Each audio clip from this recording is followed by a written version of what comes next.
Hello, everyone, and welcome to a Saturday stream. I will say apologies for last week. Long story short, went to the hospital, so we will be getting Barv on, I think, next week.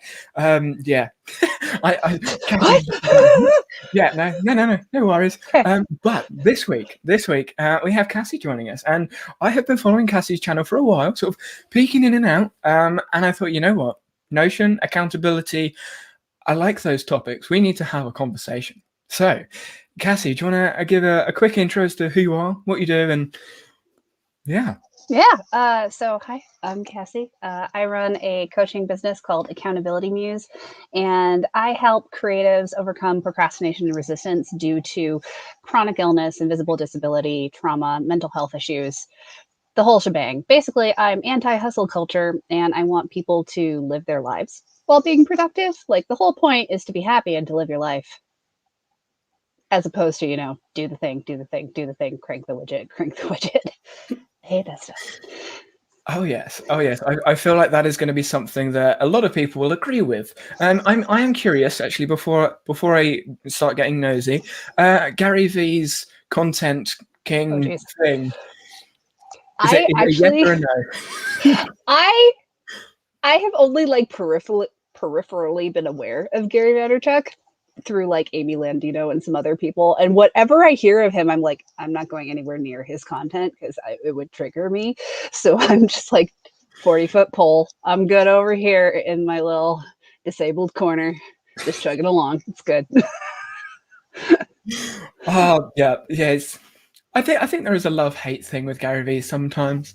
I appreciate a lot of what he does, but there are some things I'm like, but yeah, when you dive into everyone's content, you really understand what they're talking about. But from a front level, it's very easy to assume.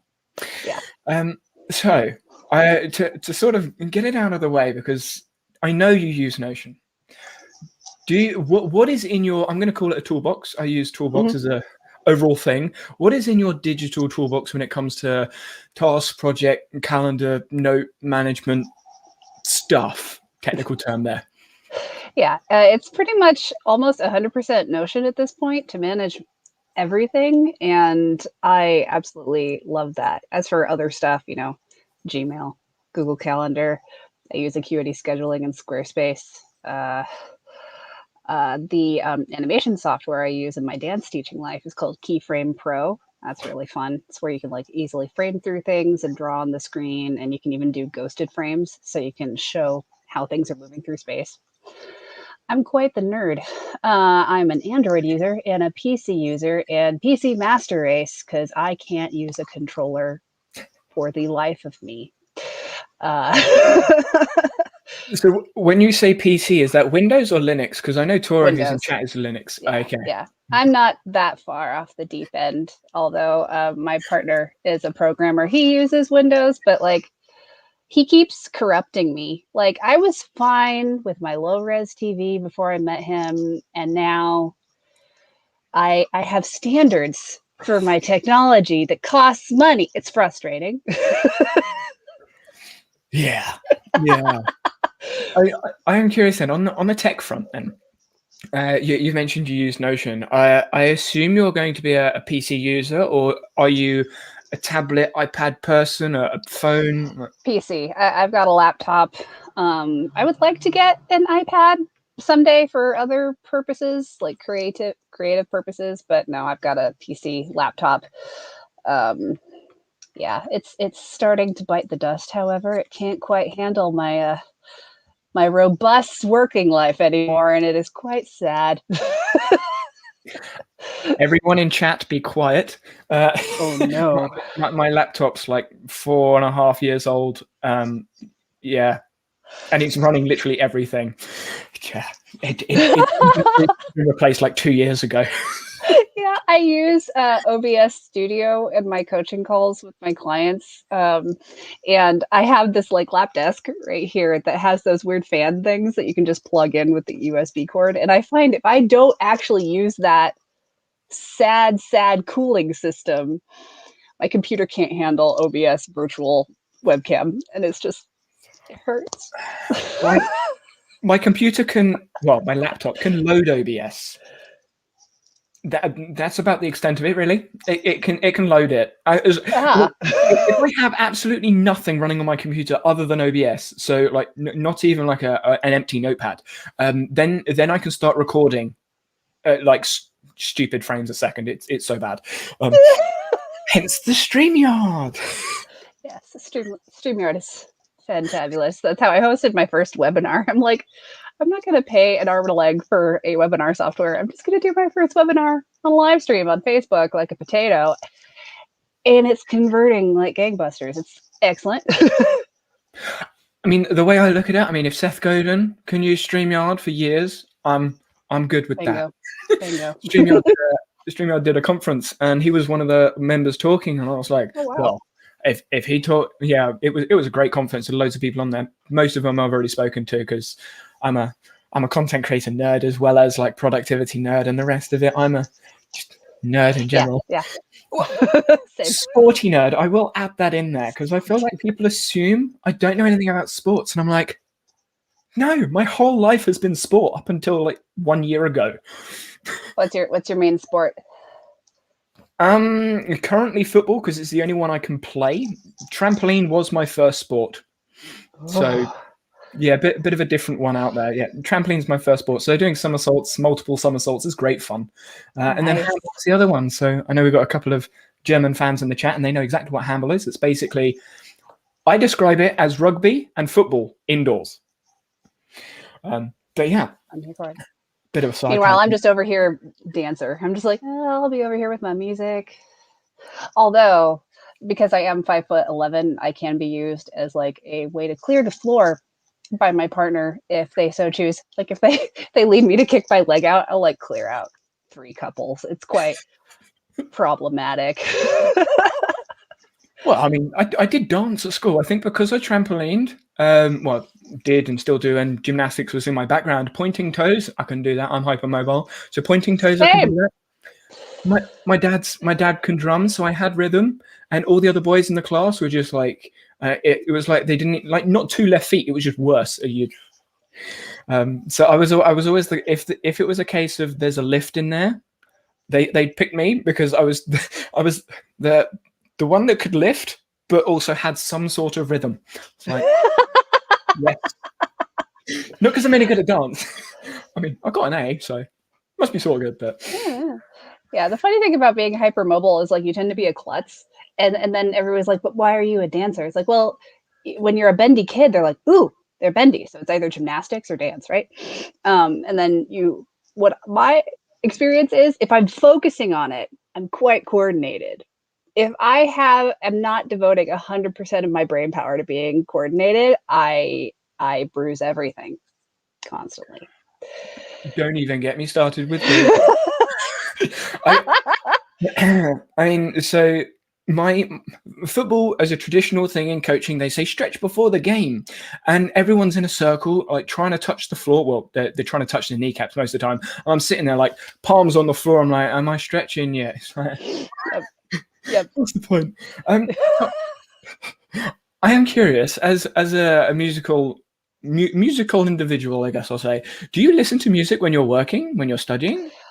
Not really. I tend to, there's this particular focus song that I heard of 5 million years ago, and it's like a 10-hour track, and I tend to listen to that. I'm pulling it up so I can see what it's called. Is that a lo-fi music thingy? Yeah, it's called Weightless by Marconi Union. It's super chill, great to have just like on low volume. I do use noise canceling headphones. If I'm ever writing, I also do creative writing. I'll sometimes, if I'm in the mood, listen to like the playlist that I've made for the book. But yeah, no, I tend to be a just either the focus music or noise canceling headphones or nothing. And a lot of the time I'm doing video editing anyway, so I can't really be listening to something while I'm doing the video editing.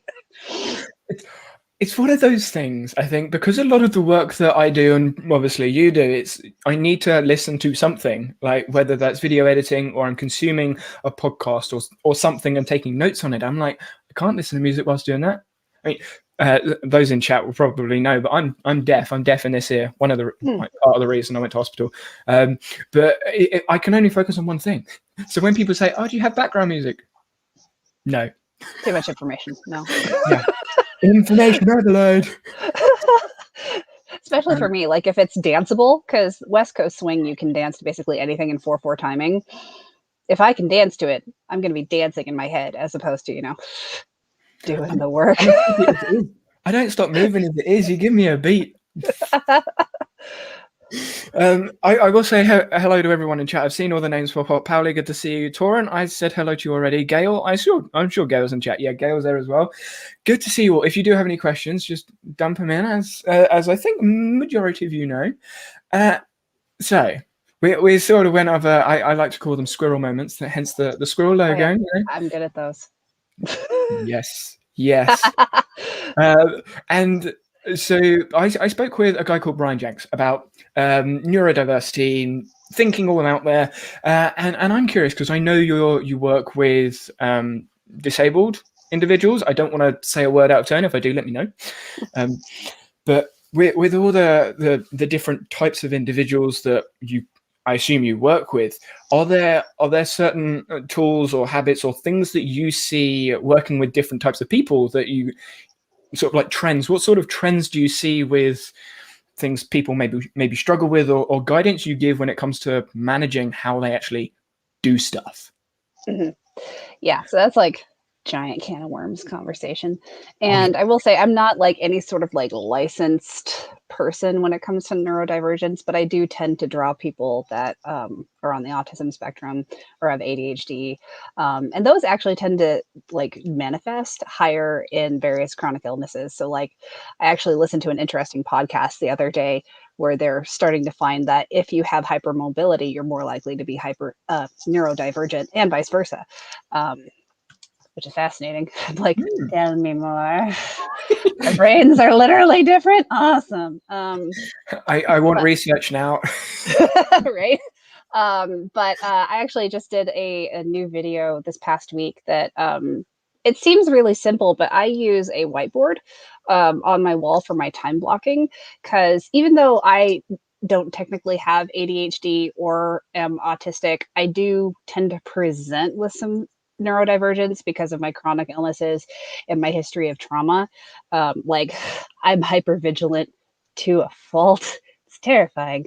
But having that just past my monitor and I can see it all day long. That way it's in my face and I don't forget, because with object permanence, if it's out of sight, it's out of mind. And that's something that a lot of people tend to deal with.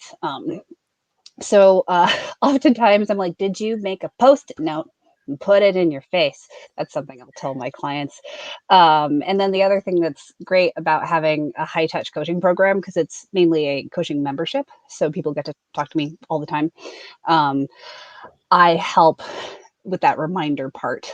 The thing that I think that I get on like a soapbox about a lot is that people with any sort of need for accommodation tend to not accept their need for accommodation. Instead, they're still trying to behave normally. Normally, what is normal? Like, I hate that whole no. I think neurodivergent people are cooler personally, but there's always kind of like this wall of awful that I have to get them through. It's like, no, you can show up as yourself and accommodate yourself. There's nothing wrong with you. And getting through that tends to be a repetitive process because it has to happen every single day. Every time you go to do something, it's like, oh, how do I do this task in a way that supports me and works for me, as opposed to forcing yourself to fit a mold of how a neurotypical person or an able-bodied person would do that task. Yeah, I think that's there are one. so many things. I'm like, so many questions.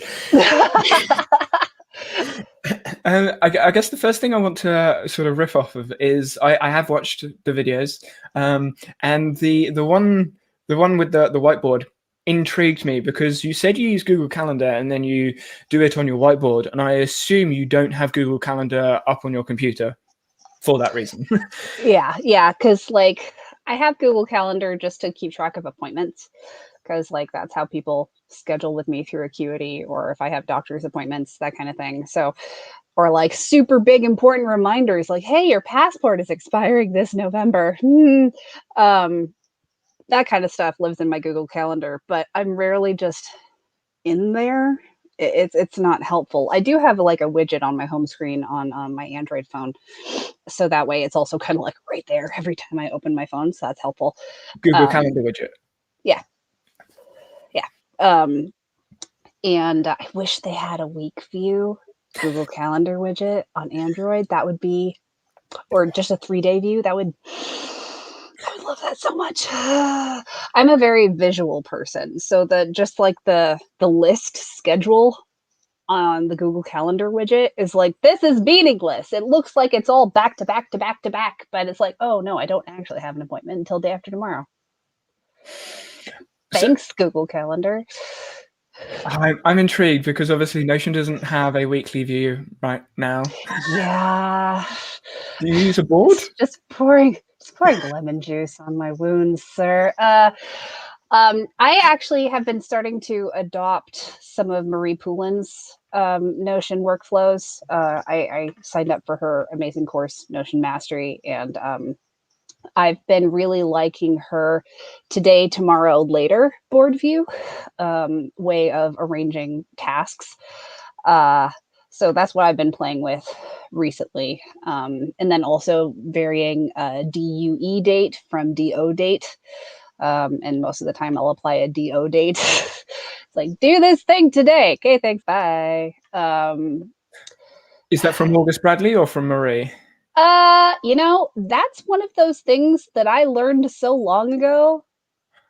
I don't know who it was from. That's fair. Because I've been familiar with DO dates for well over a decade. And so whenever August or Marie mentions those things, I'm like, yeah, I got it. I got you. Familiar. It's stored in here. Oh, it's all in here. Yeah, I've been a productivity junkie since I was a kid. My first planner, I wish I still had it because dang, it was adorable. It was like a trapper keeper. Remember those things? Did you not have those? That's sad. It's a kind of binder. It's like a 3-ring binder that had like a Velcro closure around the side, but it had lots of pockets. It was the nerd's binder, right? And it was a smaller version of that, and it was kind of padded plastic, and it had Snoopy's all over it. And it was just this little like kids day timer. Okay. I loved it so much. But that was what? I was like 7 or 8. It goes back that far, almost 30 years. Jeez. So I was one of I was one of those kids in middle school with a Palm Pilot, for crying out loud. So I was thinking this is like really random. You said I was one of those kids, and I immediately went, oh wow. So this is something I haven't said actually on stream before, but for whatever reason, I had a fascination with like pencil tips. You know, when you like break a pencil, and it's like the tip that's broke. I had a collection of those in one of my trophies. Yeah, I was cleaning my room last week, and I found it. And I was like, damn, I forgot I did that. That's awesome. From like 7 or 8 years old, every time a pencil snapped, I was like, I'm keeping that, and I put it in my pocket, bring it home and put it, because it was like a cup trophy. So this trophy had like loads of pencil leads in it, and I remember all the way through primary school. So what's that, from like 7 to 11 ish, like 4 or 5 years of me just collecting pencil leads. I was just like, I'm so weird. That is beyond excellent. I approve. Yeah. I'm going to bring up Paula's question. So I did have my mouse over it, and then people started putting stuff, and now it's moving. So I don't want to lose it. What works better? I think this was related to a comment slightly above it as well. Workflows and tools. What works better in proportion to manage procrastination for ADD? Oh man, procrastination is tough. So that's actually what my webinar is my personal tools for dealing with procrastination and resistance. And the big thing for me, and that has helped my clients, is switching from an output-based goal where, like, let's take, if you're a writer, for example, I'm going to write 500 words today. Instead of doing that, you have a time input based goal. So you're going to start a timer and you're going to try to put words on the page for 30 minutes. And then when the timer goes off, you're done. And that means you have met your goal, because your goal was to put in the time and effort, not to create a certain output. And I understand that if you're someone that deals with external deadlines from like a job or school, that can be a difficult thing to manage. And that's where like having one-on-one help can be really helpful. But simply being like, okay, I'm going to sit here and I'm going to try. And especially with writing, if the timer goes off and you haven't put a single word down, you've still technically met your goal. You've tried. I have this whole spiel in my webinar about like Yoda was wrong. So when he says do or do not, there is no try. I get really sassy about that. Because I think trying is really important. Which brings me to another soapbox, but I'll let you, if you have a follow-up question before we squirrel. Oh no, I was just going to say that's an interesting thought. I know personally in my mind the way I would work is if I knew I would complete my goal and I didn't have to do anything, I know I wouldn't do anything. I know I'd just sit there and be like, well, I may have spent half an hour on TikTok, but I spent half an hour thinking not about being on TikTok. So I was certainly procrastinating. if I didn't have not necessarily an outcome goal, just something I knew I needed to do. But that's me. Yeah, every brain is different. And that's what I love about working with clients one-on-one, is finding what works for them specifically, because it is an incredibly unique experience. Because you might have ADHD, but you don't have ADHD in a bubble. You're also an entire human organism outside of that, with potentially other mental health comorbidities. And that just complicates everything, and also your existing circumstances. Like, for example, until we got more motorized bed frames, and I was able to like work from bed, like I'm in my bed right now. It's excellent, because with my postural orthostatic tachycardia syndrome, for me to sit at a chair with my feet on the floor, all of my blood goes down to my feet and my body gets exhausted trying to bring the blood back up to my heart and my head. And trying to use your brain while it's low on blood and oxygen is not ideal. But just simply changing my circumstances, so that way I had the accommodations I need, that automatically reduced a lot of procrastination, because now I'm not dreading physically feeling awful and feeling like a trudge just trying to use my brain for like 5 or 10 minutes at a time. And now I'm like, oh, I can actually get my work done at a reasonable speed. It's magical. So that's something to keep in mind.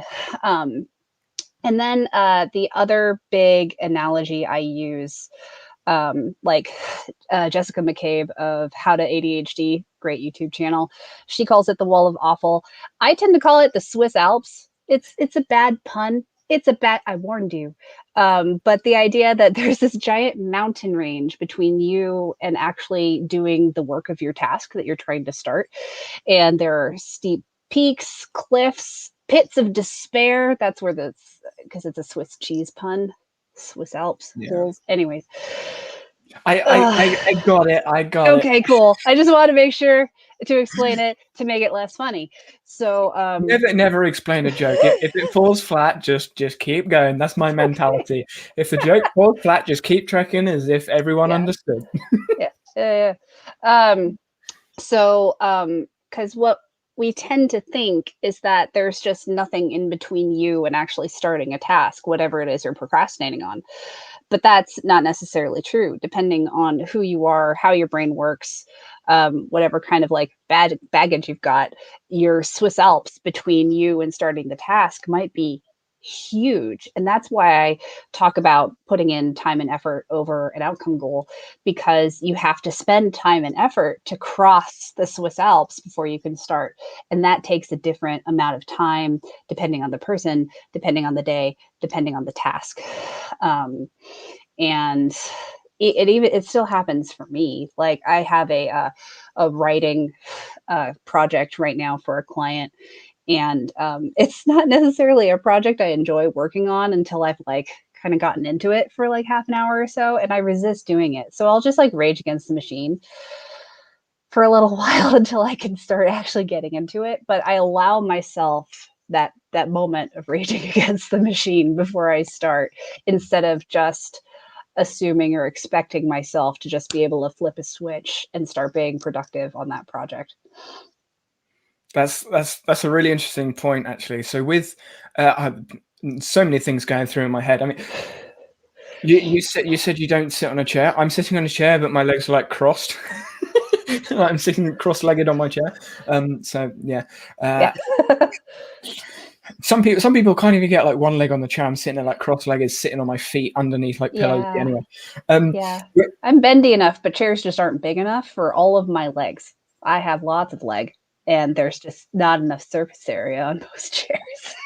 I'm not really sitting on my chair. I've got like 5 pillows underneath me, so I'm not like way down there. So I'm actually sitting on like 5 pillows balanced on top of a chair, which is actually broken. Like it shouldn't move, but it does. So I'm like balancing on multiple things. But yeah, I move anyway. The things we do for the camera angle. I've been having the same problem with my YouTube videos because like our tripod only gets so low and my desk is pretty high in my office. And I'm like, okay, I will sit on all the pillows. So I am in frame. Yeah. My tripod, that tripod the camera's on right now, it's not level. It doesn't work. So I have the back stick a little bit higher than the front too, because the level is like this to sort of level it out. So that's flat, and then I'm sitting on 5 pillows with a wonky chair, and I'm like constantly trying to like balance so I don't fall off. But yeah. Anyway, squirrel, bring it back, bring back the nuts. So with the time allocation of something that you're doing, there was another question actually that came up, Torin. My brain's all over the place. I know. I have no idea what that means, Torin. I apologize. Do you know what that means? Like a Filofax. It should be on screen. Oh, geez. I never used a Filofax. I was a Franklin Covey person. It's basically a brand of like paper planner and like inserts and stuff. But yeah, I have tried so many. And then also in recent years, before finding Notion, like I use the Panda Planner, which I really recommend the Panda Planner. That was a really great kind of like self-coaching kind of planner to help you move past resistance. It just only lasts 3 months, which is sad and then expensive to replace. But I've tried Passion Planner. It's all the P's. I did bullet journaling for quite some time. But man, with my hypermobility, it became really painful to keep that updated. And it was frustrating. So when I found Notion, I was in love. So good. I have never stuck with something this long, and it keeps getting better every day because I continue to maintain it and trust it as an external brain. You look like you have a question, sir. No, I was like, because I want to talk about journaling, but I have something else in mind. I have the conversations I have on screen. I have with myself all of the time, and I'm like, when I'm talking with people, I'll have like an argument in my head about something that's going on. I'll finish off the argument in my head whilst listening to the conversation, and then get back to the conversation. I smack my mic again. I knew it was going to happen at least once. I do the same thing when I'm teaching dance on my nerdy West Coast Swing live shows. So going back to the topic, like I've got like a list in my head.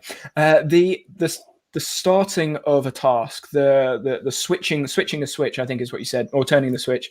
Mm-hmm.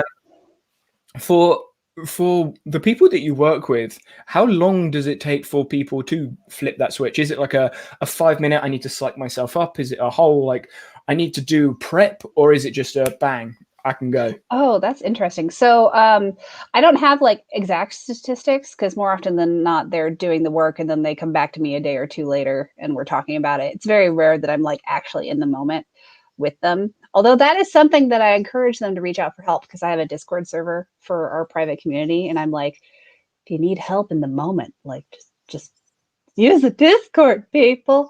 But that's part of that, the thing I was talking about earlier, where people tend to want to be normal. And I'm like, you can show up imperfect, like bring your imperfectness to me because it's beautiful and we'll get through it. But anyways, what was your question? Because my brain went squirrel. Remind me, where did I come from?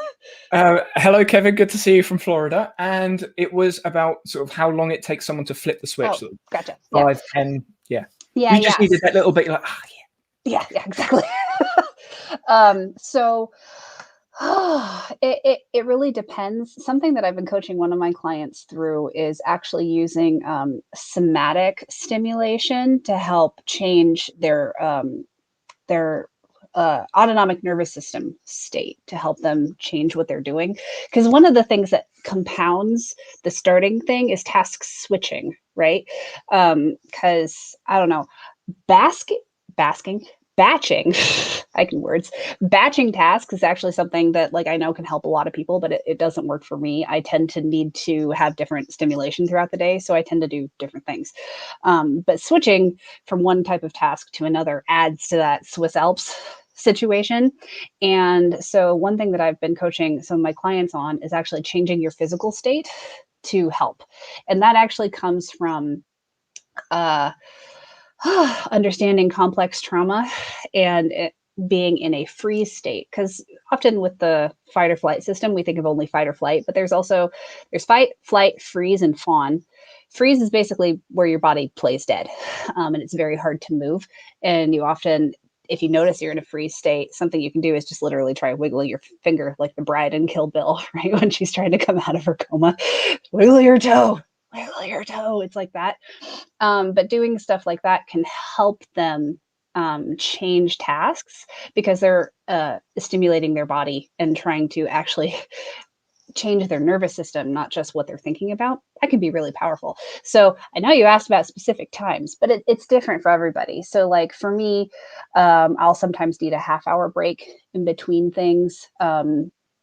For me, because I've been doing this, I call it button chair time, where you just like sit your ass down in a chair and you try to work until the timer goes off. It's the basic name of it. It can take me anywhere from 5 minutes to like 10, 15, 20 to like really get into it, especially with my writing, because doing creative work, you're not only having to cross the Swiss Alps, but you're having to like muster the muse inside your brain and wrap your head around what on earth you're trying to do. And if you're trying to describe a very particular thing, but in a nice way that fits the character, and I I hate describing things, which is funny because I'm really good verbally, but like typing it out. Um, Okay, that was like 5 million squirrels. But it's different for everybody how long it can take. And I think that's one of the things that I'm constantly coaching my clients about is like you are unique. And not only are you unique, but each individual session that you go to sit down to try to do something, that session is unique. So putting any sort of arbitrary expectations on yourself of how long it should take you to get through those Swiss Alps is just going to hinder you and make the Swiss Alps bigger. Awesome. I have a follow-up question, but I'm going to go with one in the chat first. So I'll All bring it right. up on screen. Tori's question was about the Trapper Keeper. Oh, no, it was not a Filofax. No. Filofax is like for adults. Trapper Keepers are for kids in elementary and primary school. What's wrong with kids? I'm not saying, I'm not placing judgments. I'm just saying who they're marketed for. Oh man, I can't imagine though if I had like shown up to like 6th grade with a Filofax. I had a rough time enough socially. That would have been awful. Yeah, some things are meant to be kept at home, I think, when you're at school. Yeah, like oh man, I had the decks stacked against me. I was a nerd, and I was like taller and stronger than all of the boys until like maybe junior year of high school, which was How old are 16, you? 17. Okay. Yeah. I was like, trying to wait, work out what that translate. looks like. Yeah. Yeah, I think I got off kind of lightly, even though I was a nerd. I was sporty, so I was sort of like accepted into some groups. Yes. So I wasn't fully accepted in any group because I was like, when it was a sports event, everyone wants me to play sports. When it's like maths, it's like, oh, I need you on the maths team. When it's chess, oh, I'll go play the, and like all the different groups are like, yeah, your chess, your maths, your science, your what. I was like, oh, fine. So I was sort of like in the middle of everything. Chameleon. Yes, very much. And now I'm on the internet, just being weird. Yes. So, question from Gail in chat. This is directed at you. Oh, Do you find yourself keeping a bullet journal on the side as a backup, or are you fully digital in Notion? I am fully digital Oh, at I'll this keep that. point. Yeah. All right. I love it so much. Like, I guess the only thing that is analog is my whiteboard. And that's where on my right side, I keep a list of all of like my main projects right now that I'm focusing on. And then on the left side, it's just a vertical, like time calendar. So I can just draw in my time blocks for the day. Cause I time block from day to day, because if I try to plan out, I never know how I'm going to feel when I wake up in the morning with my illnesses and my mental health issues. Like sometimes I'll wake up and feel like I've been run over by a truck. That's great. And other days, I tend to have a lot of nightmares because of my trauma history. And some days the nightmares are so bad, I actually wake up in flashback. It's like the ultimate waking up on the wrong side of the bed. It sucks. And if I had, for example, already time blocked for that day with a hope of achieving great things, I would look at that calendar and then already be in a bad place, and then like just plummet further into the earth because I was like, oh, I can't meet those personal expectations, and just it's how do I set myself up to just beat myself up more, and that's not helpful. So that's why I like time blocking on a day-to-day basis. It makes it much more manageable for me, and then having it on the whiteboard so I always see it. That has been really helpful. So it keeps me on track throughout the day. So that's the only analog part of my system. Cool. I'm curious, just to follow up with the journaling. This is one of the points I have on my list that I'm keeping in my head. Um, with journaling, there are so many different ways to journal. Obviously, you got the bullet journal, and then like a daily diary type journal. Some people just do these are my tasks. Some people do affirmations or reflections or just a daily log. Obviously, be as open or as close as you want. But what does your journaling sort of like overall include? Is it just like a write down a couple of bullet points, a couple of notes, or is it a full this is what happened in my day? Yeah, I would like to keep track of my day that much, but it never happens. Like if something really big and important happens, I want to write that down, just so I have a log of it. But I'm mainly keeping track of ideas that come in so I don't lose them. I'm keeping track of tasks and projects. I also keep track of like the symptoms that I experience because of my health issues. Um, I keep track of my mood. Uh, but yeah, it's mainly task, project, and idea and resource management is what my Notion system is. And then as for separately, like journaling as a mental health tool, I do something called Anytime Pages. So I also have a video on that. And what it Link in the description. is. I've got your channel linked in the description if Oh, sweet. anyone's Thank curious. you.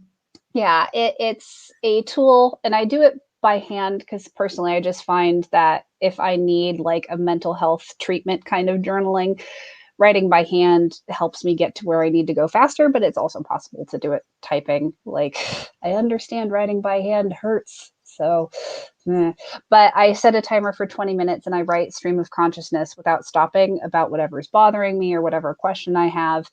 And usually around the 15-minute mark, I start getting some really great insights about what it is I'm trying to process. And that's one, if the timer goes off and I feel like I need to go a little bit more, I'll let myself go more, unlike button share time. But I just love that stream of consciousness journaling tool to process stuff. It can be really helpful, and the stuff you figure out about yourself can be mind blowing. You have to call your best friend afterwards and go, "I just figured this thing out," and they'll and then they inevitably go like, "Yeah, I've known about that about you for years. What? This is news to you?" And I'm like, "Oh man." Dang it! Yeah. I feel that. I'm curious. You mentioned notes and ideas sort of intertwined with your journal. Obviously, you don't have to share your Notion if you don't want to. You can sort of splurge it out. Most people in chat I know use Notion, so we should be good. But when it comes to the notes, the ideas, what is your capture process, and then uh, actual? do something with note process. Yeah, I'll refer to Marie Poulin did a video not too long ago on her collect and process dashboard. So she has an inbox database, and then she has all of her other databases all on the same dashboard. So it's really easy when she collects an idea, she just throws it in her inbox, has enough information in there that she will then remember it when she goes back to process it later. And then once a week, I go through and I process everything into their respective databases. And then if there's anything I want to act on quickly, I can add a reminder or add an action, a task to it. I've been really liking that because it just works with my brain because it reduces the friction to getting the idea down. And then you're not worried about losing it at any point in time because you're going to process it later. But it makes it really easy. And ever since Notion finally has an Android widget, I was so annoyed. I'm like, whoa, whoa, whoa, whoa, whoa. You did the iOS widget first. Android has had widgets for years and years and years and years.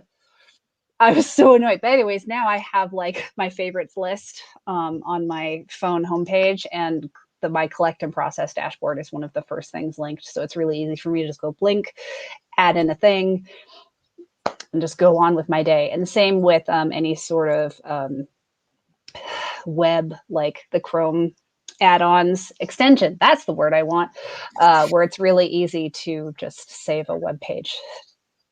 So a very quick one. Do you use Save to Notion or the Notion Clipper? I think I've been using the fancier one because Marie told me. Yeah, who knows what it's called. It's the one with all the extra bells and whistles. The guy that's done a video on like 30 different extensions. I got a video called Notion Add-ons. It's got so many different add-ons, and there are loads more out there. I think I watched that one, and I was like, "Ooh, too many shinies." I'm like, wait, I need to get work done. I need to not fall down this rabbit hole right now.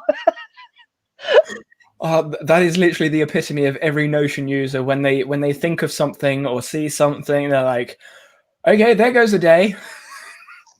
Yeah, it's actually something I talked about in my video like a week and a half ago. My fifth point was a truth bomb. It's like, if you find yourself avoiding what you're trying to do and just spending all of your time updating your Notion, it might be a coping mechanism because you're stressed. Yeah, I said this. I said this on stream. I think I was talking with Mike Vardy about it. I was chatting with him, and I was saying, so he had a conversation with Seth Godin about emails being hiding places, and I said to Mike, well, I feel like some productivity tools can also be hiding places. Notion is a very good place to hide and productively procrastinate. Yes. Yes. So true. I use it. It's almost like a reward system. It's like if I get some of my work done, I can play in my Notion for a little bit and make it even nicer. So I try to only do like one update per week, and it's a reward. That's fair. I did do that. I mean, you may be aware. I haven't stopped using Notion completely. I still use it, but not as my main use for task projects or notes. Mm-hmm.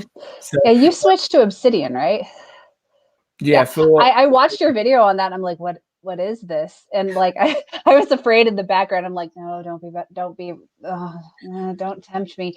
And me and my partner watched a video on it, and I was like, oh, phew, that's a little too nerdy for me. But he was very excited.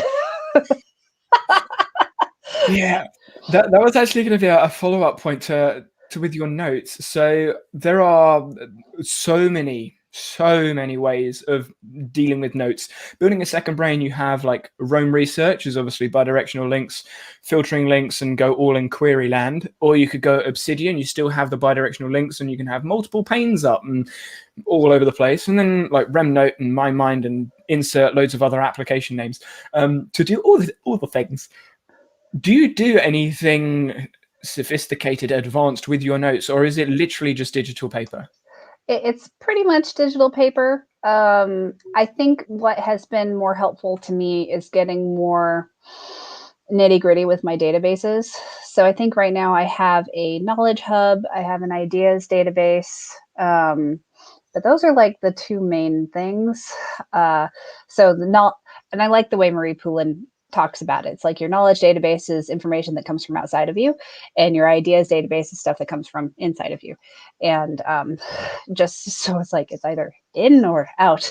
And I like separating those two things. And like right now, there's a book I'm reading with my clients, The Way of Integrity by Martha Beck. And I just made a really simple page template for them with all of like the chapter headings, so that they can start taking notes. And yeah, I tend to be a I don't know, I'm a very visual person, but if everything is like the web on Obsidian scared me. I was when I was seeing some video clips of that, I was at once like, oh, but immediately the anxiety. I need like really clear buckets and boundaries around my information. So I like digital paper is just what works for me. Yeah, yeah. I think the advanced features that are in a lot of the note-taking applications are great for either writers or academics. Mm-hmm. I think that's mainly where I mean, Rome research academics, and a lot of those people that like linking ideas are normally writers. I haven't seen many people like normal general population people doing anything with the backlinks other than just navigating to pages and essentially using hyperlinks, which is why I was curious with that. Yeah. Actually, there was a question in chat before I ask. Yes, Nodia Nationeer, good to see you. So Cassie, do you have a centralized notes database and relate it to projects, goals, etc.? How do you link and filter your notes? By the way, I'd love to see your Notion. I'm definitely going to check your channel. So Awesome. All right. So centralized notes database. Yes, that is something I have been implementing since taking Notion Mastery. So like I would say, because I only signed up for Notion Mastery like last month, and I binged it, and I've been slowly implementing it like with like one update a week, like I was mentioning, because I would just fall down the rabbit hole and not come out for 2 weeks. And that would not be good for my businesses. But yeah, I do use relational properties in my databases. So basically everything talks to everything else.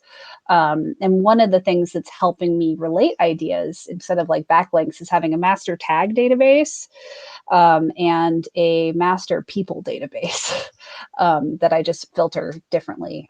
So if I ever have like, for instance, quotes, just because I like saving just quotes, that's great. But then I tie them to the people who said them.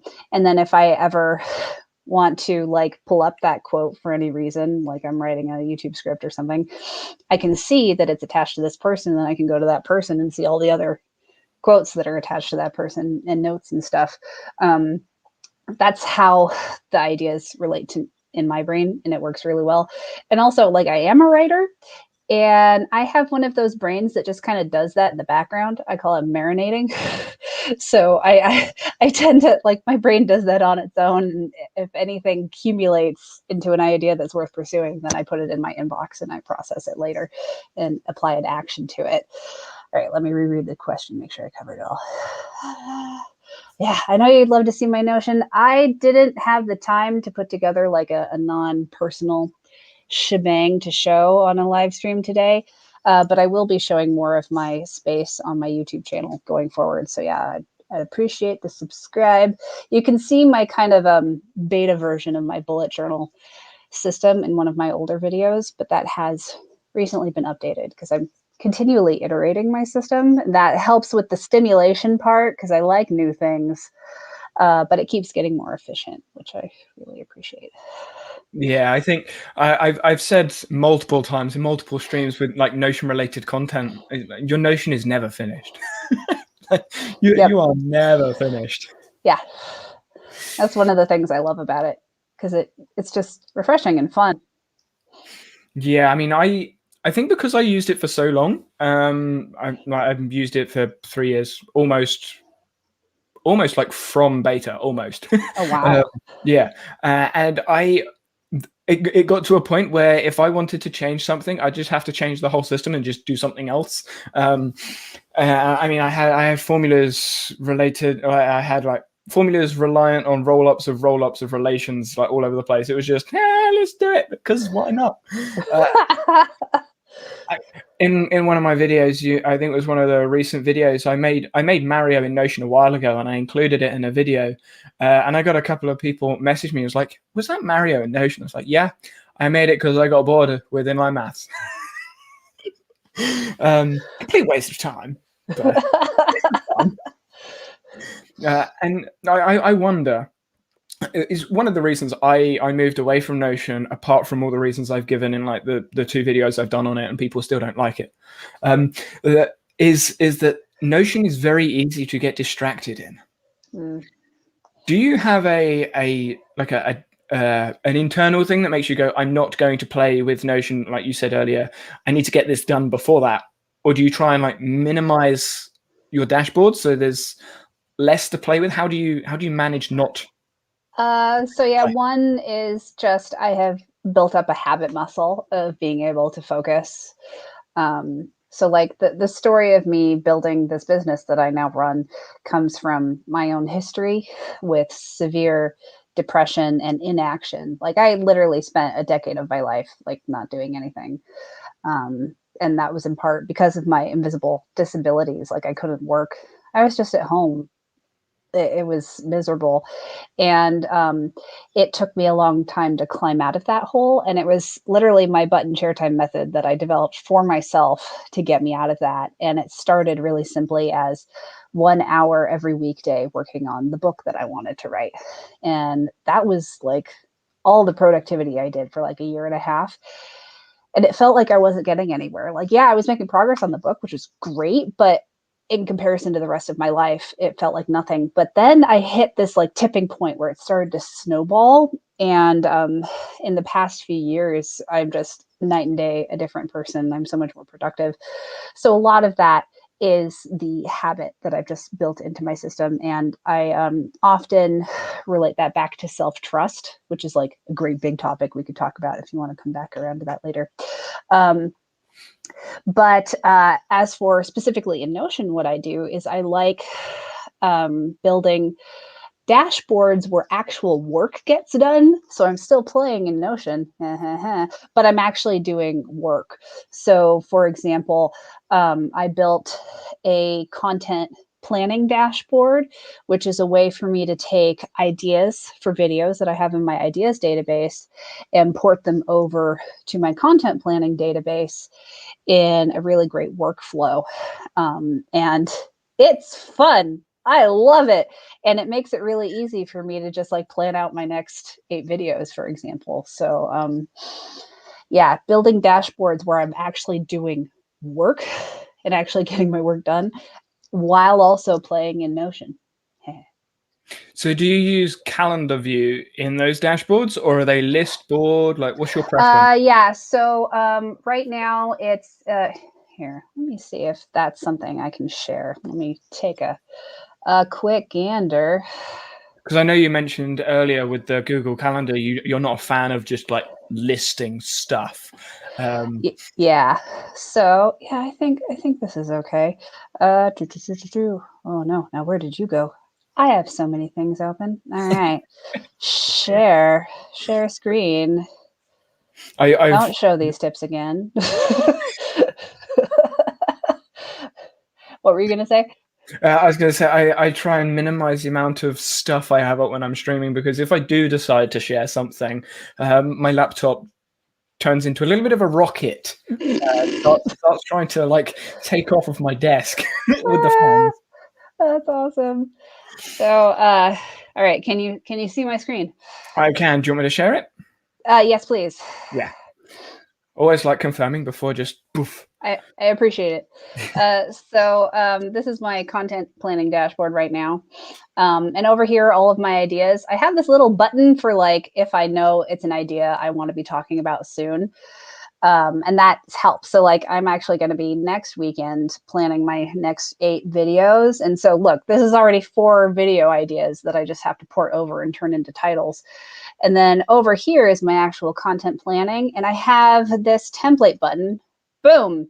And what this does is it does the correct type of video. for me, so I have them in the right order. And all I would have to do is click and drag them, and see, now we've got that stuff. And all I would have to do is look at my ideas and start figuring out my titles and then scheduling them and put in a number for what episode on my YouTube channel it is. It's really simple. Nice. I remember speaking with Marie about that on stream. It was a while ago now, sometime last year, because she watched my video where I was doing a similar thing, but I had all my pages in the template page of the actual thing, and she was like, oh, I'm not a fan of that, and she made the template button, and like I've seen it used everywhere now. Like Marie's sort of just like, template button, this is what we're doing, and I assume you've got it from the course. Yeah. And I also use it in my task planning. So I just created a whole bunch of all my recurring tasks and slapped them in a template button, and they're labeled Monday, Tuesday, Wednesday, all the way through Sunday. And then as I'm going through my today, tomorrow, later Kanban board of my actions, I can just drag those in to the appropriate day as I go. So I'm keeping track of my recurring tasks that way. It makes it really easy to make them and keep track of them. Yeah, I mean, I used to do this now, and recurring tasks are just in there. So yeah, it's interesting for me. The more I interact with a task, the easier it is for me to remember to do it and that I want to do it. Whereas if it's too automated, it's really easy for me to ignore. My brain can trick me. So I actually kind of appreciate just a little bit more friction there. It's one of the few places that I do. That is so interesting. That's something. So John Stewart, someone I've spoken with numerous times on stream, we had an argument on stream a couple of times on stream about the Notion clipper, and I didn't use Save to Notion because it has all the bells and whistles, but I preferred a little bit more something with it. I clipped it to a database and then I process it, but it was me processing it rather than it suddenly just getting filtered and sorted and disappears off wherever, and you sort of forget about it. So sort of argued with that a little bit, and what I actually found is the templates in Notion were almost getting to that point. I was because everything was so automated and seamless with templates and with the formula setup I had with everything. It was just it was like 4 clicks and everything was set up, and all I had to do was drag, and then everything moved. It was almost too easy to change what I was doing. Yeah. And what I've actually found is, like, being a little bit sort of like further back, because to Todoist you can duplicate things. It's still a manual thing. So instead of me just going, I move it over and then everything moves, I'm going to have to type those things in. You know what? I'll just do it. So my accountability has also almost been the removal of automation, which is interesting. Right. Yeah, like I appreciate a reduction in friction, but not necessarily an increase in automation, because I feel like those are two different things. And that's why I like having the inbox system. So I have an inbox database. So even if I use the like bells and whistles web clipper, I still have to later go and filter that out of my inbox and put it in an appropriate location. So I still get to touch the information and remember why it was important to me. And I think the other thing about having less automation for my recurring tasks is, as someone with invisible disabilities, I have less energy than an able-bodied person. So I have to be really conscious of what I am spending my time and energy on. So revisiting my recurring tasks every day intentionally allows me to choose again whether or not to do them based on how I'm doing that day and what my goals are, as opposed to just letting them become automatic and like taking them for granted and maybe skipping them just because I take them for granted, as opposed to revisiting them consciously and being like, oh yeah, this is an important thing to me, or this is a crucial thing that I need to do every day to keep my body in one piece. Eating, that's important. Yeah, it's so annoying. I'm not even joking. I have reminders to eat. I hate having to eat. I don't know if it's crocodiles or alligators. They might be similar, but one of them only has to eat once a week. And it sounds so great. Yes. Eating has come up so many times, like recently in conversations. I mean, when I was talking to Brian about it, he was saying he'd just hit a task, and like hours would go by, and like, oh, dinner was 2 hours ago. I forgot. It's the same. Like so in Notion, because Notion's reminders aren't the best. I kind of just overlooked them. I just did. The amount of reminders I had on my Notion anyway, and I still do. I just overlooked them. And my phone, so with Todoist, obviously it works with phone. My phone at 12 o'clock says lunch, and I'm like, yeah, I'm doing this thing, and I'll like swipe it away, and then I'll come up again like lunch. I'm like, oh, I should really eat. I'll swipe it away. Lunch. I'm like, fine. That's awesome. Yeah, I use reminders in Notion incredibly sparingly. So that way I only do it for like super important stuff. So if a Notion reminder notification comes up on my phone, I like know it's important because of how sparingly I use that feature. But most of the time I'm just in my Notion doing my work most of the time. So I don't necessarily need the reminders. Yeah, that's fair. I mean, I'm curious with when it comes to notifications. So I leave all notifications to my phone. Every notification, like for anything, like social media, emails, anything, is all on my phone. So when I'm working, I don't get any pop-ups anywhere. It doesn't happen on my computer. It's all on my phone. My phone's always on mute. So all I need to do is like move my phone like just to the side, or just if I'm on my laptop, I'm fine. If I'm on that screen, I'll move it slightly over. But it means if I have a notification for anything, anywhere, anyone sent me a message, an email, or anything, it's there. So I know as soon as I push, like I double tap my phone or I pick it up, I'm going to have tons of notifications, and I can just swipe through them all and see what's needed to avoid the distraction on my PC. When you're working, how do you deal with notifications? Yeah, so I'm kind of similar. Most of them are on my phone. Like some of them are on my desktop. Like unless I'm really trying to focus, I leave my Discord notifications on. But sometimes if like I'm really trying to focus on something, I'll like just mute them for like an hour or 8 hours, whatever the setting is. Sometimes there are notifications like from a friend. It's like, oh man, I really want to look at that. And I have, it's like I coach myself. It's like, okay, right now, like, do I have the bandwidth to like task switch really quick? Is that something that would throw me off? And if I realize it's something that's going to throw me off, I don't do it. But if I'm like, yeah, I trust myself to get back to my work at a reasonable amount of time, and I'll hop over. And that's that self-trust piece again that I was mentioning earlier. Yeah, if I get too many notifications, I just can't. It's almost like the other end of the spectrum of object permanence. If I have too much stuff in my face, I get overstimulated really easily, and then it's all meaningless. It's like saying the same word over and over again for 5 minutes. It loses all meaning.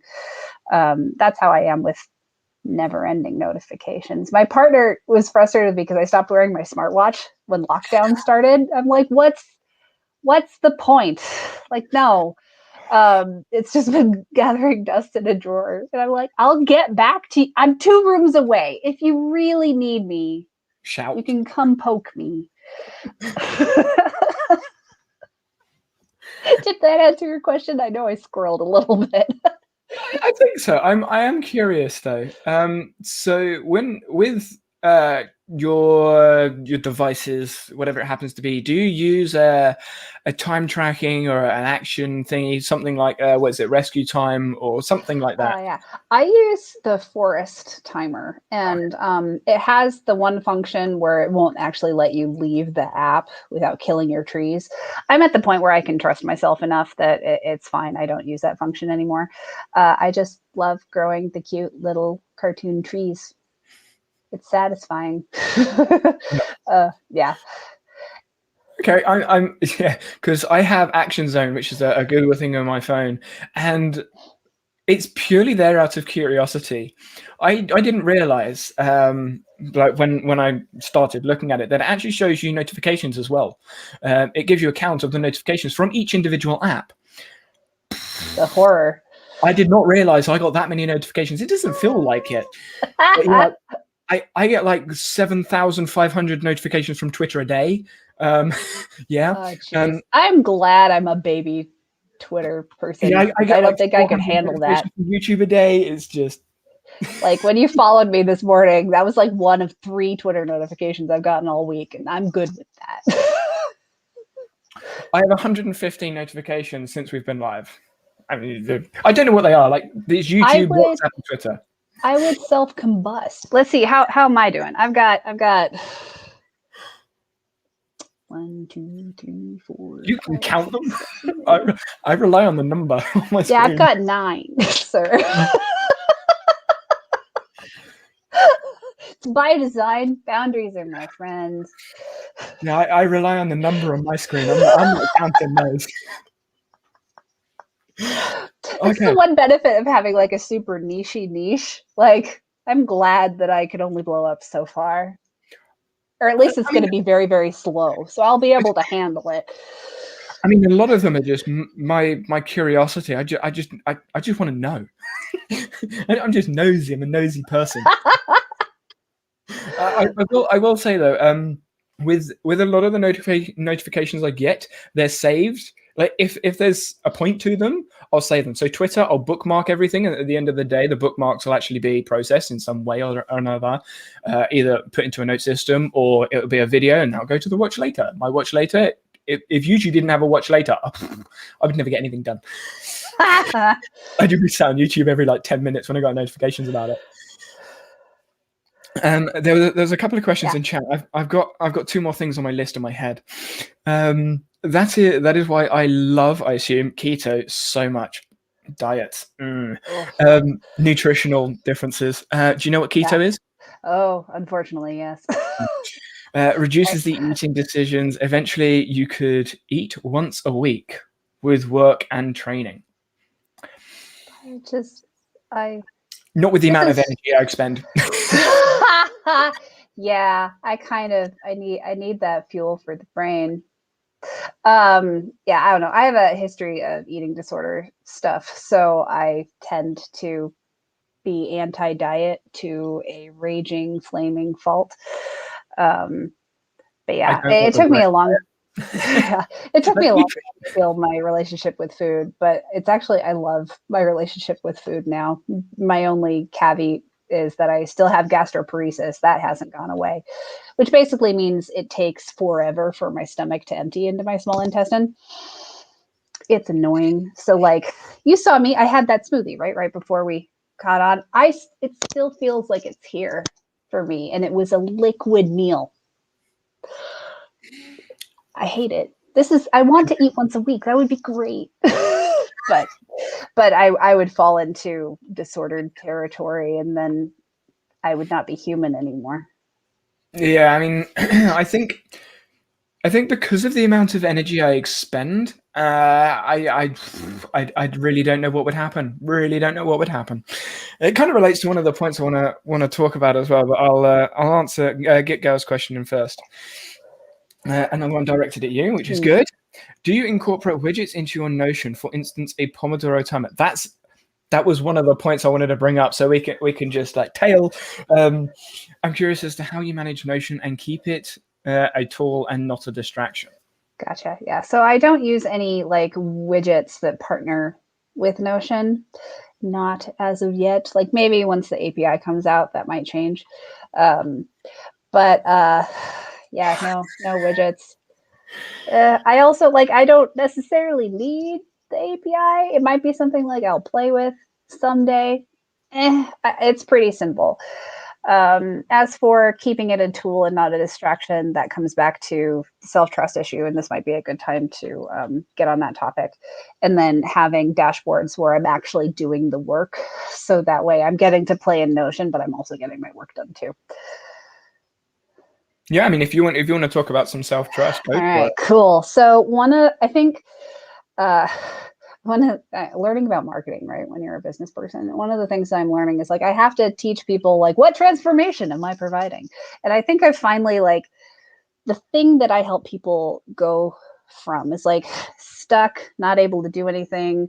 You deal with a lot of procrastination and resistance. And the thing that I help get people to is this unconditional self-trust that you will get back to whatever it is you want to get back to as soon as possible. Because a lot of times people tend to go big or go home. They try to change their entire lifestyle from morning till night to be as productive, as healthy as it's overwhelming. But trying to change everything at once is just simply not sustainable. You usually hit a wall, you miss a day, you miss a couple of days, and those day or couple of days turns into weeks or months, and then you repeat the whole process. And it's really important to go really slow. Like I was telling my story of, it took me a year and a half of just an hour every weekday to really pull myself out of that inactive hole. In that amount of time, it's different for everybody how long it's going to take you to build some traction into your productivity. But once you hit that tipping point, you have this unconditional self-trust that, and you don't have to control yourself anymore. So that's the other thing. Like, if you feel like you have to control yourself, that means you don't trust yourself. If you trust yourself, you wouldn't have to control yourself. And the goal is to develop self-trust so that way you don't have to control yourself. And that's the point I'm at right now, where there are some times when I use my button share tool to a T because the resistance is huge, like my writing project, because it's a tough one.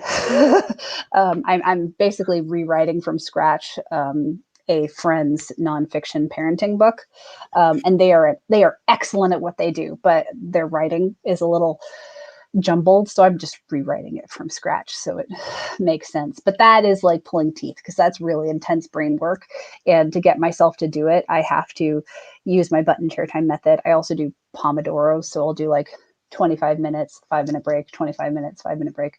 I'll do like 3 of those a day when I can work on that project.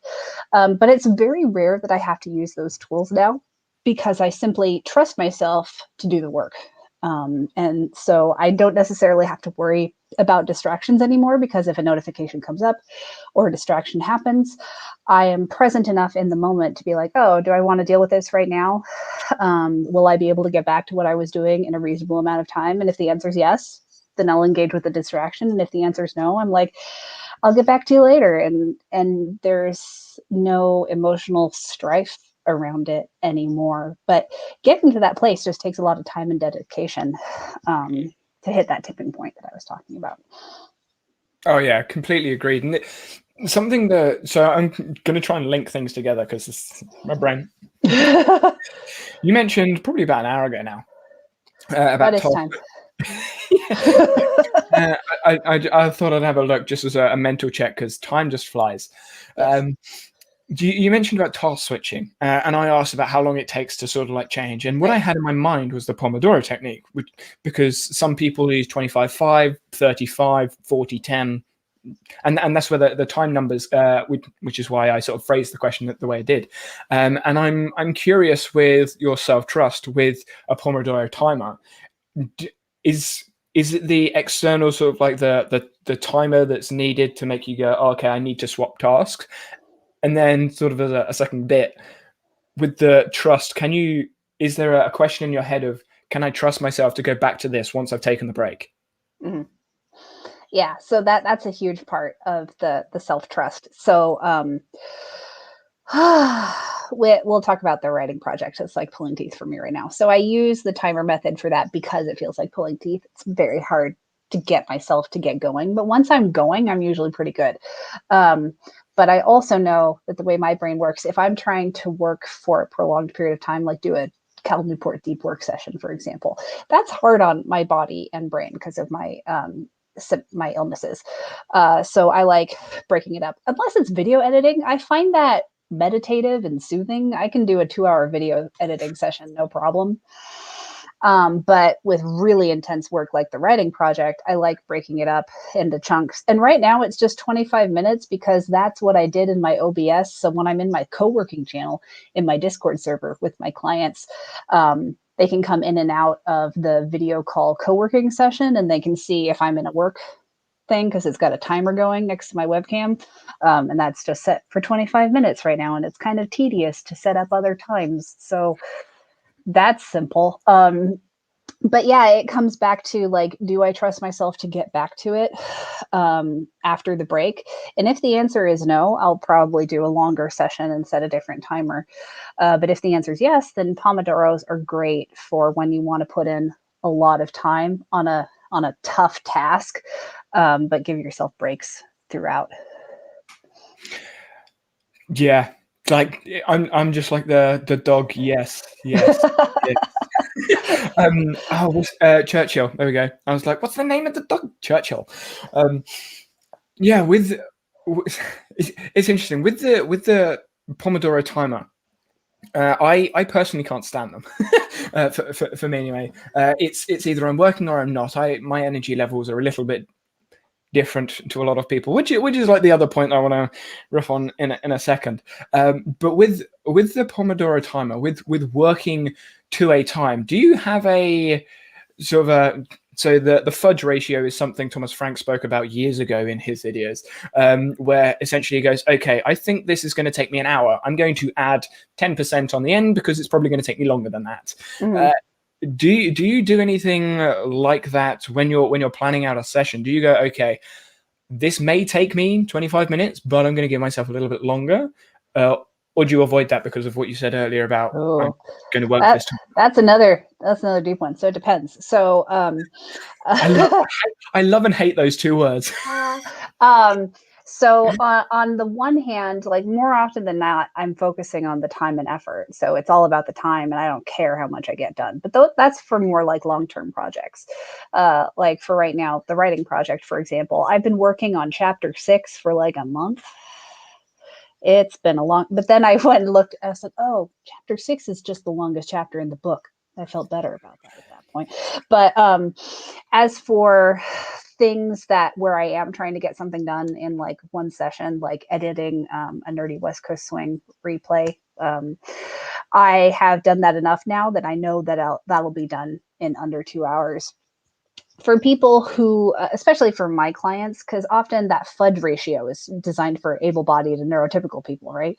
But if you have any sort of disability or neurodivergence, you want to have a much larger fudge number. So I usually tell my clients, like, if you think it's going to take X long, multiply that by 3. That's usually what I say. And then if that is too much for you to do in one session, you break it up over a couple of days. Yeah, because it's always going to take you longer than you think. There's always, and it's usually because shit happens. Life. Or your computer decides to update Windows. Torin, keep quiet. Is that the Linux user? He's a Linux user. And like everyone else that uses Linux, just stop it. Just don't. I will lob fish at you. Just don't. No. Yeah. It's interesting with my I time block. I don't time block, but I sort of do. It's like it's on my calendar. So I sort of time block it. Yeah. It's really not. My morning routine, which isn't a routine because I don't do A, B, C. It's literally like, let's go Z and let's just add some numbers in there because why not? Stuff I do in the morning, normally it takes me about 20 minutes, but I set myself 2 hours to do it because I know it's going to take me 2 hours to do all of those things because my brain can go anywhere, which is keeping stum. Yes, Aaron. So I guess it's a good point to go off my energy. My energy, for whatever reason, I have not been diagnosed with ADHD or any other combination of letters. I just haven't. Partly because I don't see labels. Never. Anyway, just a whole world of okay, whatever. But I wake up and my brain is like 100%. And then throughout the day, it will sort of slowly ramp up. And normally around sort of midday, 2 o'clock, I'm like 200%. Like my brain just goes. And I did a stream a while ago where I woke up at 200%. My brain just goes, and that was a fun stream. But I kind of have like the opposite issue to what I see a lot of people talk about. They talk about I need to find the motivation to do this thing. I need to find the energy to get this done. I'm sitting here like, no. I need to calm this thing down to get that done. I need to focus. I need to chill. And it's weird. I find watching TikTok for half an hour relaxes my brain because it makes me focus for 15 seconds and then 15 seconds and 20 seconds. And okay, I've watched that thing. I'll now start working. And everyone else in the productivity space is like, don't look at your phone in the morning. If I don't look at my phone in the morning, I forget to eat breakfast. Same. Like, So like, I use my phone, but for different reasons. Because with my illnesses, I wake up. I often joke that I function like a Windows 95 computer. It takes me forever to wake up and get online, as it were. And I have this long, long morning routine. Not much is happening in it, but it just takes me a lot of time to physically wake up. Because if I go too fast, I can feel really sick. Like, I don't know what time it is for you where you are, but like we started at 11 a.m. my time. And that meant I had to set my alarm for 8:30 if I had any hope of being cognizant for y'all. Uh, and it was rough. My alarm went off and I'm like, nope. And I snoozed it. I'm just like, ugh. But I'm really glad I gave myself that time. I probably should have not snoozed because I was pushing it. You saw me. I was still having my breakfast when I signed on. But one of the things I do is I just browse social media because that's a really passive cognitive activity. That's a really gentle way to get my brain booted up in the morning. And then I just make sure I religiously set boundaries on what I follow. So that way I'm seeing mostly positive stuff or things that I'm interested in. I'm not seeing anything that's going to trigger me or make me feel bad about myself. So like my social media scrolling is a really positive experience for the most part. And it's a really great way to boot up in the morning. that's interesting. So I'm certainly in a different stage. You talked, well, you wouldn't have spoken to me a year and a half ago because I was scared of cameras. Yeah. I would not have known. Yeah, I absolutely terrified. That's why I started doing YouTube. Yeah, I was absolutely terrified. Wouldn't even get on a Zoom call. Like that was just not happening. Wouldn't record myself. So I've got a mirror behind me, like full length mirror, and I struggled just looking at it like a year and a half, 2 years ago. Like all the way through, I just scared, nervous, like all of it. Multiple issues, like mental issues, mental illnesses, like all over the place. So yeah, a year ago wouldn't have happened, but now just like conversations completely different. And my social media, I've completely turned the table. So previously I was trying to avoid every sort of negativity, everyone's opinion that was slightly different because I felt either mentally attacked or I had to say something. Now my account, I follow literally everyone and anyone I can that has different points of view because I want to know everything and anything. And I'm just curious. I'm just curious. I love watching arguments and being like, I disagree with everything that's going on here, but I'm still going to watch because it's a way for me to educate myself. But it was like a lot of mental training. I've gone through like 4 years of mentally preparing myself just to like step out the house. Even though I played sport, like sport was, for whatever reason in my head, sport was different to stepping out the house. So Yeah, I could go play sport and do whatever, but social? No. Yeah, I am very much like an introvert, but I'm a very animated person, and I think it was really just dancing because I've been dancing since I was a kid, but I started partner dancing when I was 20 years old, 15 years ago, and that forced me to be more social and more performative, and I've like come out of my shell. So by the time I was ready for YouTube, I was able to do it no problem. But if you had told Ready for kid you. me this is what I would be doing, she would have a heart attack. Yeah. I mean, even now, I'm in my head. I'm like, am I really talking to people? Like, am I really engaging with other people on the planet? There's a great level of like dissociation when it's you and your computer. It's like, yes, there's another person, and like I'm able to focus on you and like kind of dissociate from the chat and be like, wow, there's lots of people alive right now. Don't think about that. Don't think about it. Just focus on Danny. I've had to train this so much, and you probably see my eyes darting all over the place. And it's partly seeing chat and partly like having my mind palace, whatever you want to call it, like in the side of my head, which is this side for me, for whatever reason. Some people it's up there. So whenever I look at, same with like videos, when I look to this side, I'm not looking at anything. Some people have said, are you looking at the script? No. Not a script at all. Well, the conversation ones, I need to have a script. Otherwise, I don't know. Wouldn't be able to keep track. But yeah, my brain's over there. So, and I've got to bring this up. If you're only in an echo chamber by only following those you agree with, you'll never grow. I didn't say it was only those who I agree with. I said it was a positive experience. So there is still a lot of learning involved. The thing that I try to manage because of my PTSD is that I'm never encountering anything that will trigger me. Because like I said, when I wake up from a nightmare and I'm already triggered and in flashback, that's a really hard day for me. So I'm just really careful. I'm just avoiding my triggers on social media because that can literally send me reeling for the rest of the day, sometimes the rest of the week, sometimes the rest of the month, depending on how bad the trigger was.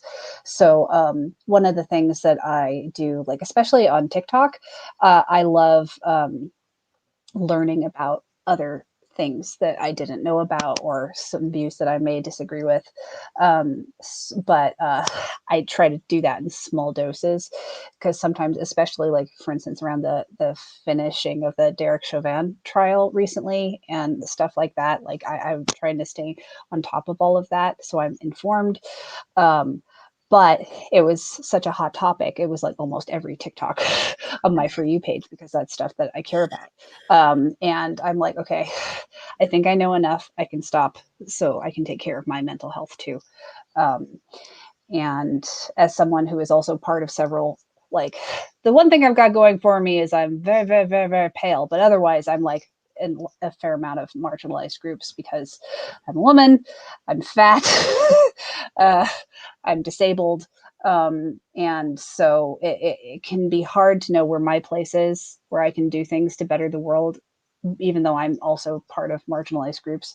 That's something that I struggle with all the time because I want to do the right thing. And I think I finally found my thing. I'm helping other people like me and just seeing like my clients actually start feeling like they're living their lives and like they're capable of actually doing the things that they want to do instead of just being stuck and disabled and feeling miserable inside their bodies all the time. Like that is so transformatively meaningful to me. And I'm like, okay, this is my lane. I will learn about all the other lanes. I will help where I can.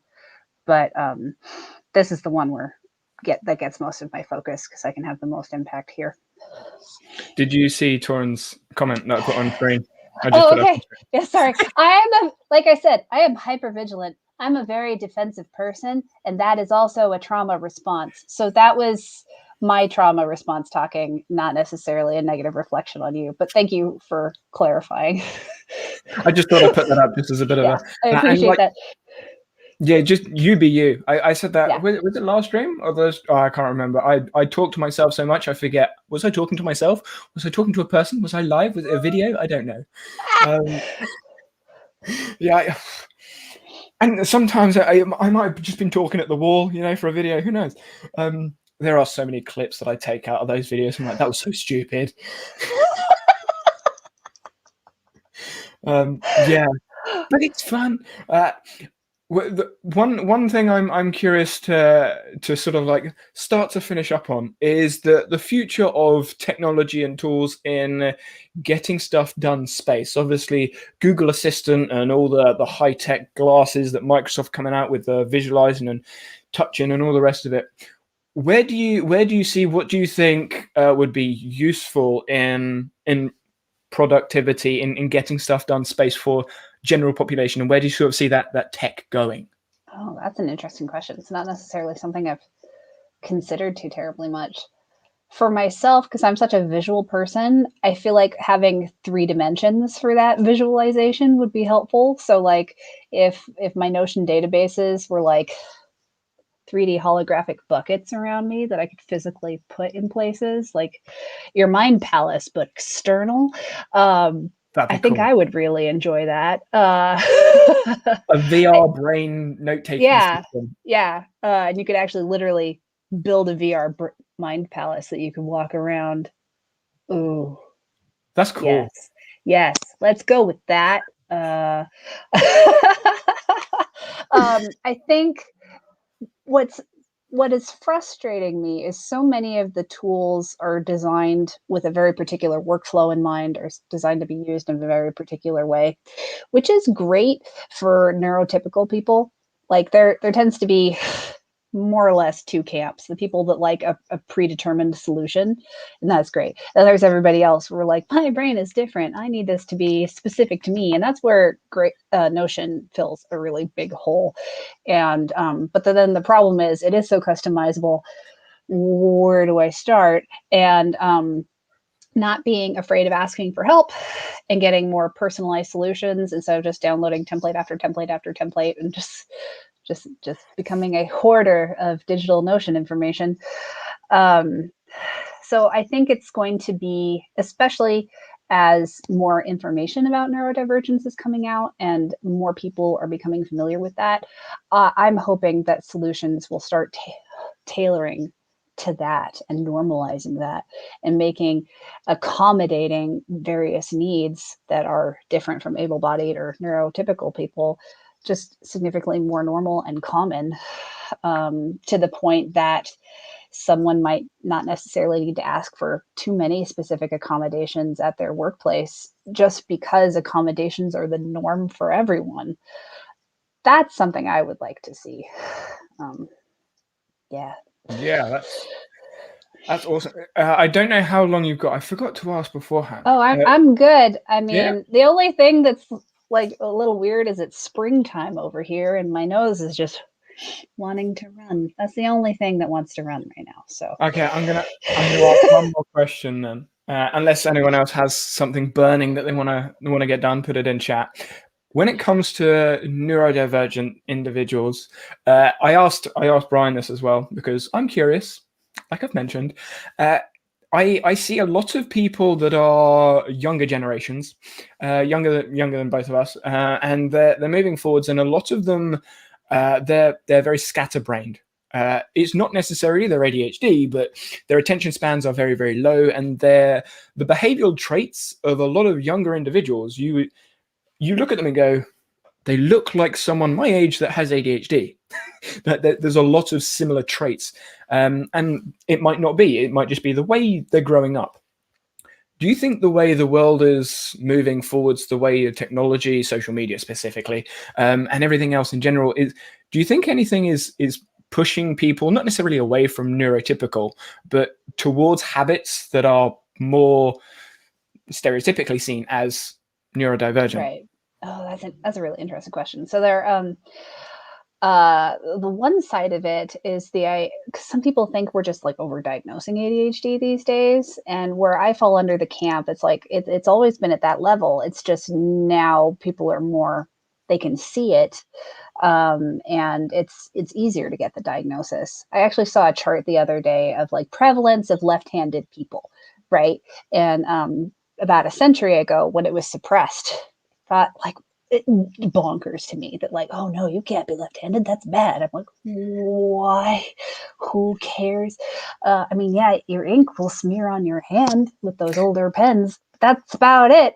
But if you look at the graph, like over time, as left-handedness stopped being suppressed, it climbed really steadily for a while, but then it flattened out because now all the people who are destined to be left-handed are living their glorious left-handed lives. And I feel like that's part of what's going on with ADHD and neurodivergence is like now we're suppressing it less as parents are getting better at parenting. They're letting their kids be who they are.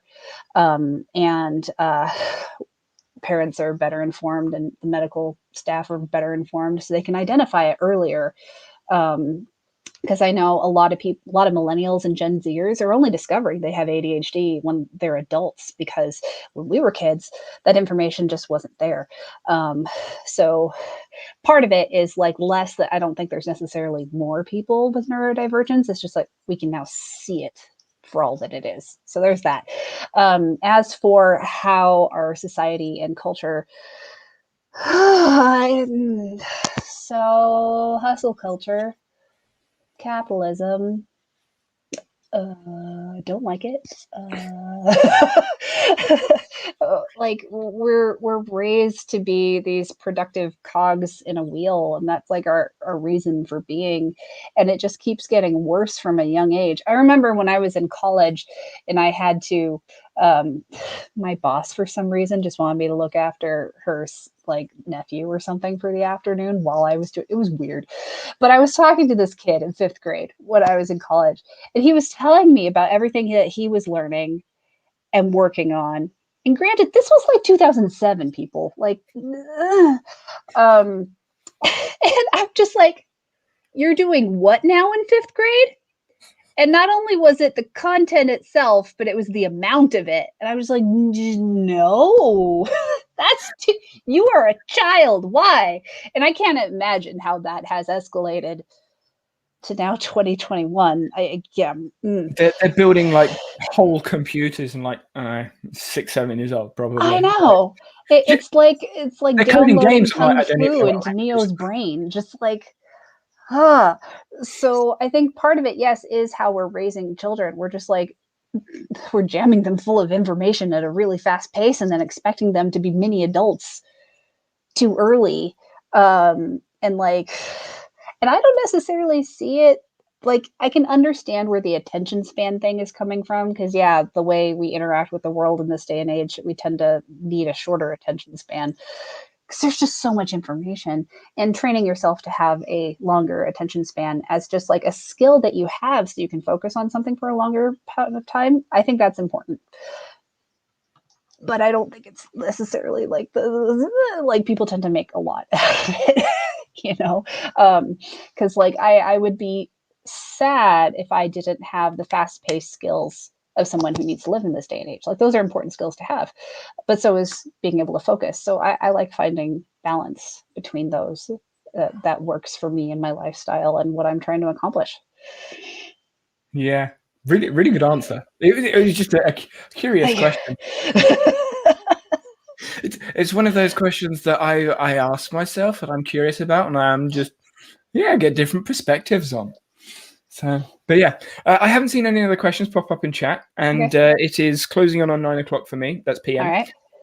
So, are there any last things, any directions, any things you want to mention before we close out the stream? Yeah, I don't know. If you want to find me on YouTube, I think the link will be down, but you can just search for my name, Cassie Winter, and my channel will come up. If you're curious about my dance nerdiness, I dance West Coast Swing, and that YouTube channel is Nerdy WCS. So you can search for that. You'll find me and my dance teacher partner talking shenanigans about West Coast Swing. That's always fun. And then if you want to find me on Instagram, it's at CEO Winter. Same with Twitter. My membership, it's a monthly coaching membership, and I take applications for that. So if you're like, oh my God, I need that, just email me at cwinter@accountabilitymuse.com. But yeah, and if you're curious about the Button Share Time webinar, you can get that for free on my website, accountabilitymuse.com. It's a fun class. So, yeah. Awesome. Wow. Loved it. I'm getting better at promoting myself. It was so awkward for so long, but now I feel like I've gone to the other side where I'm like, oh my God, Cassie, shut up. That's the inside. But I'll just leave it there. Yeah, no, that was good. That was good. I mean, really just Danny Hatcher everywhere. Goodbye. Thank you so much for having me. Thanks for great conversation. And everyone else, I will see you all next week, either Saturday or Sunday, depending on when things are booked. So have a good morning, evening, or afternoon, whatever time it is where you are. And I'll see you guys next week. Bye, everyone. Bye.